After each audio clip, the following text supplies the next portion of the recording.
Kewenangan Munas untuk memilih ketua dewan-dewan yang ada di Golkar itu disetujui dalam rapat-rapat komisi tadi, dan apakah memang penghapusan kewenangan Munas untuk memilih ketua memindahkannya kepada itu adalah untuk memuluskan niat Pak Jokowi untuk bergabung di Partai Golkar gitu. Terima kasih Pak Bahlil.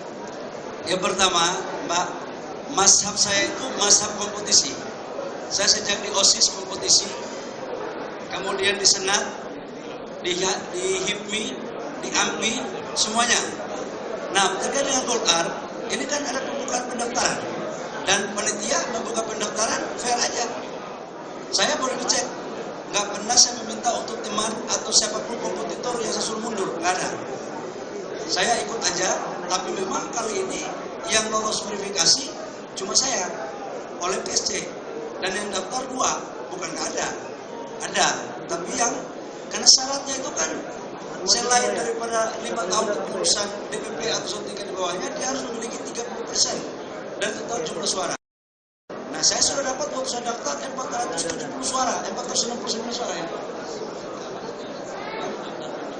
469 waktu saya daftar. Ya, tanyakan kepada DPD 2 dan DPD 1. Mereka mungkin karena kali ini calon ketua umumnya dari pengurus DPD 1, ya kapan lagi? Kira-kira mungkin begitu ya. Jadi jangan selalu dianggap bahwa semua bisa didesain oleh pemerintah. Nggak benar itu. Ya, yang kedua, intervensi pemerintah. Intervensi yang mana? Masa dulu calon-calon ketua umum Golkar yang sudah jadi dari Pak JK sampai Pak Erlangga nggak ada itu setelah itu. Apakah hanya kebetulan saya jadi menteri kemudian dibilang intervensi? Nggak ada itu intervensi. Ya, jadi nggak ada. Saya ingin mengatakan, menegaskan, nggak ada. Silakan aja di kompetisi kok. Saya juga lebih senang sebenarnya kompetisi. Tapi kalau nggak ada ya mau apa lagi? Gitu. Ini juga bagian dari demokrasi. Bukan berarti saya dipilih secara aklamasi itu kemudian tidak demokrasi. Demokrasi juga Mbak. Ya. Yang berikut kalau dibilang ada intervensi dari pemerintah, nggak ada itu. Saya nggak pernah diintervensi dan DPD 2 nggak pernah ditelepon. Siapa yang menelpon mereka? Kalau saya telepon dia, yang namanya saya cari suara, gimana gue nggak telepon? Ya kan? Masa saya menteri telepon cari suara dibilang intervensi dari atasan saya, kan nggak ada urusan, gitu ya, bayar.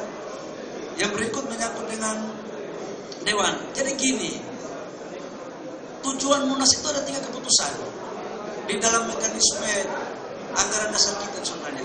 Pertama itu memilih ketua umum dan formatur. Yang kedua itulah mengesahkan program kerja dan rekomendasi. Yang ketiga itu adalah anggaran dasar rumah tangga. Pemilihan ketua dewan pertimbangan, dewan kehormatan, dewan-dewan itu sebenarnya tidak ada dalam agenda Munas. Jadi kita harus kembali kepada kita perjuangannya. Justru menurut saya malah saya bertanya, dasar itu ada itu apa? Waktu itu saya berdiskusi sama SC. Saya 4-5 hari lalu sudah berdiskusi sama SC. Saya kan sebagai kader yang berproses, kita ini bukan kader kacang goreng. Saya ini tahu ikut merumuskan juga barang ini. Saya kan waktu musda, kemudian di tingkat 1, tingkat 2 kan saya steering committee. Jadi saya diskusi sama steering Pak Adis. Coba buka landasannya, apa penentuannya dewan pimpinan, dewan kehormatan yang dipilih itu ketua umum. Gitu. Jadi ini kita kembali kepada kita perjuangannya, nggak ada yang salah ya Pak ya. Dan itu biasa aja kok dinamika. Jadi nggak ada sampai dikait-kaitkan bahwa ini nanti siapapun, mau Raja Sumatera, Raja Papua, Raja Jawa, Raja Bali, nggak ada itu ya, Pak ya. Pak Bahlil, selamat siang. Saya Tia dari SCTV. Pak Bahlil, ini ada 2 pertanyaan. Yang pertama, ini Pak Bahlil sebagai ketua umum kan bisa menjadi formatur tunggal untuk memilih kepengurusan Partai Golkar. Nah, ini kan kemarin ada isu soal peluang Pak Jokowi menjadi ketua Dewan Pembina. Apakah nantinya akan dipertimbangkan Pak Jokowi untuk menjadi ketua Dewan Pembina Partai Golkar? Nah, yang kedua, ini kan setelah putusan MK, ini menjadi tantangan pertama Pak Bahlil sebagai ketua umum. Ini kan nanti peta politik kemungkinan akan berubah, banyak yang berubah di daerah-daerah, terutama di DKI. Bagaimana cara Pak Bahlil untuk mengatasi putusan MK ini ke depannya dan membuat Kim ini tetap solid gitu Pak? Terima kasih. Yang pertama, teman-teman, kita ini berpikir yang positif. Jangan selalu negatif terus. Makanya bangsa ini gak maju gara-gara, bukan bangsa ini terlambat maju itu gara-gara pikiran kita terlalu negatif duluan.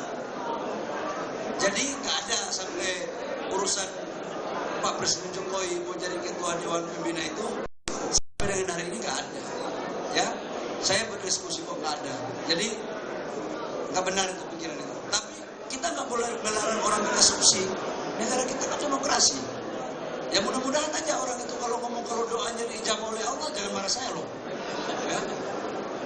Kan bukan kita mau, tapi kalau kalian doa begitu terus, doanya diijabah oleh Allah. Kalau jadi, paten barang itu kan. Jadi nggak ada itu ya, Pak ya.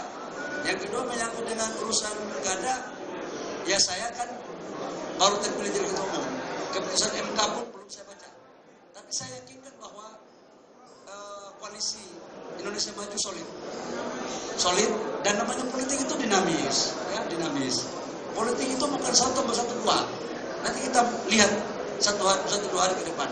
Habis ini saya akan ketemu sama ketua fraksi, kemudian saya ngecek apa yang terjadi pada keputusan MK.